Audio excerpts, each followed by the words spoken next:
Bonjour à tous, je suis ravie de vous retrouver pour une nouvelle vidéo. On va parler aujourd'hui de la septaria en pierre. Si vous me découvrez, je m'appelle Aurore, je suis médium passionnée de lithothérapie et de soins au naturel par les plantes. On va parler, comme je le disais aujourd'hui, de la septaria, pierre, comme vous le voyez, à plusieurs couleurs, pierre extrêmement puissante et à la fois extrêmement douce. Je vais voir d'abord avec vous ses propriétés, c'est-à-dire ses vertus, et on verra ensuite dans un deuxième temps avec quelle pierre vous pouvez l'associer pour que ce travail énergétique soit encore plus puissant. Au niveau de sa composition, on peut distinguer ici plusieurs couleurs. On trouvera le côté jaune, c'est la calcite. Oui, la nature fait du recyclage. La calcite vient en fait s'imprégner tout simplement dans la septaria. Alors dans les morceaux bruts, parfois on n'en a pas du tout. Et sur certaines pierres en fait roulées et également brutes bien entendu, on aura en fait de la calcite. À mon sens, c'est un énorme plus au niveau lithothérapie. Bien entendu, les personnes qui les collectionnent préféreront parfois qu'il n'y ait pas en fait ce côté calcite. Au niveau de sa composition, on retrouve également de l'argile. L'argile, c'est très lié à la terre. Ici, on retrouvera ainsi ces couleurs marron liées à l'ancrage, au réel, au concret. C'est une pierre qui va nous connecter à nous-mêmes, qui va nous connecter à la terre et qui va nous mettre dans la réalité. Pour autant, c'est une pierre extrêmement douce. Donc, contrairement à des pierres noires, ici on est vraiment dans des couleurs marron, elle va nous permettre de nous ancrer tout doucement et d'être dans la réalité des choses. Sa couleur jaune par la calcite, elle va travailler sur le plexus solaire. Ici, on aura des notions avec bien sûr l'estime, la confiance, la joie, mais surtout la digestion des situations compliquées liées au passé et en vie antérieure. C'est surtout en ce sens qu'elle va être très utile. Au niveau du plexus, elle va nous permettre de rayonner puisqu'on va travailler sur nous-mêmes. C'est ainsi une pierre extrêmement puissante pour travailler en énergétique au niveau spirituel puisqu'elle va nous aider à avancer et à évoluer. Comme vous le voyez, c'est une pierre aux multiples en fait possibilités.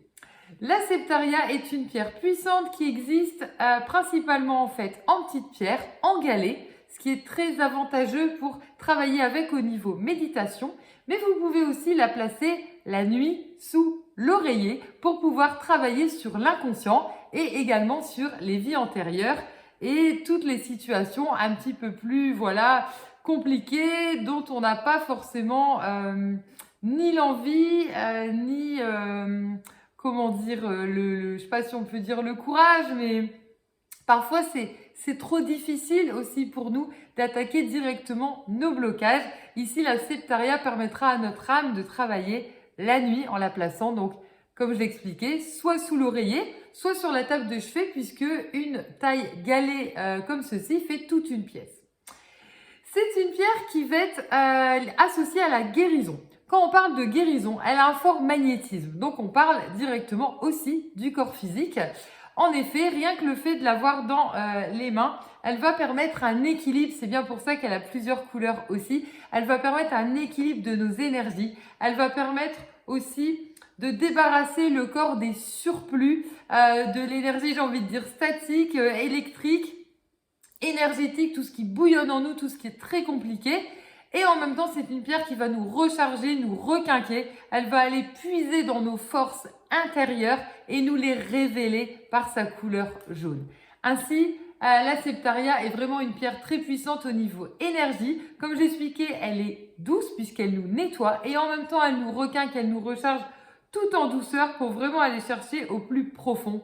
Elle va énormément travailler sur le chakra sacré aussi, puisque c'est l'abondance et le fait de réouvrir les capacités.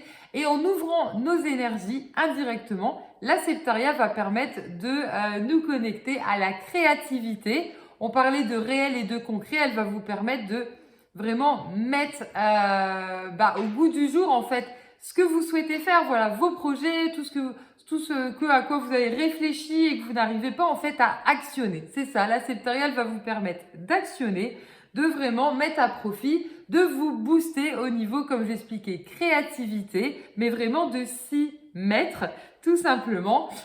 C'est une pierre qui équilibre aussi bien le yin et le yang, hein, c'est une pierre d'équilibrage, comme je l'explique. Voilà pour les vertus de la septaria. On va voir maintenant avec quelle pierre elle peut s'associer pour booster le travail. Si nos vidéos vous plaisent, je vous invite dès à présent à liker cette vidéo. Ça nous permet de pouvoir vous en proposer davantage et de faire développer cette chaîne pour pouvoir proposer d'autres contenus. On va parler maintenant des autres pierres qui peuvent s'associer parfaitement avec la septaria. Je vous invite à travailler au niveau de la septaria avec du bois fossile, appelé également bois pétrifié. On reste dans les pierres marron qui vont travailler en fait sur les vies antérieures, sur le passé, sur l'éducation. Ici, le bois fossile ou pétrifié aura la fonction en fait de couper directement avec tout ce qui nous fait culpabiliser indirectement, tout ce qui fait qu'on reste attaché à des valeurs qui ne nous correspondent plus du tout. Donc elle aura un côté un petit peu plus punchy en fait par rapport à la septaria qui restera extrêmement douce et elle redescendra encore mieux toutes les énergies en fait négatives vers les pieds et en même temps en nous permettant de nous rabibocher aussi avec nos ancêtres et avec nos capacités des vies antérieures pour les révéler. Donc c'est vraiment deux pierres qui vont super bien ensemble, septaria avec bois fossile pétrifié. Également, vous pouvez travailler en parallèle avec l'unakite.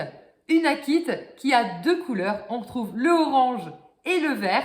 Ici, on parle directement de guérison. Hein. Le vert, c'est le rapport aux autres. Et puis, on va venir accentuer le travail au niveau du chakra sacré par cette couleur orangée concernant notre abondance. On va venir aussi booster notre vitalité aussi, hein, puisque la septaria le fait déjà. Et puis, on va venir aussi travailler sur notre enfant intérieur, cet enfant intérieur qui ne demande qu'à créer, qui ne demande qu'à vivre pleinement sa vie, profiter et aussi avoir les capacités tout simplement dans cette vie-là. Alors, ça veut dire que vous les avez, mais vous ne vous permettez pas à cause d'émotions bloquées. L'unakite ici a pour mission de travailler sur ces émotions bloquées, de vous en libérer. Et on parle donc ainsi du rapport aux autres avec le chakra du cœur et puis le rapport à nos propres blocages qui peuvent principalement être affectifs au niveau du chakra sacré. Donc unakite, bois fossile que vous pouvez retrouver dans un composé que je vous propose qui s'appelle vie antérieure et passée. Voilà, et la septaria. Ce qui peut être super, c'est vraiment faire le travail peut-être plus inconscient avec la septaria la nuit ou en méditation et de travailler la journée avec le bois fossile et l'unakite. Voilà, ces trois pierres sont très complémentaires. En fonction des descriptions que je vous ai faites, vous pouvez travailler avec l'une ou avec l'autre aussi. Faites également en fonction de votre ressenti. Je vous partage la playlist complète des différentes pierres et des associations. Je vous mets le lien juste en dessous de la vidéo vers le blog avec les liens cliquables pour pouvoir tout retrouver. Et je vous dis pour ma part à très bientôt pour une prochaine vidéo.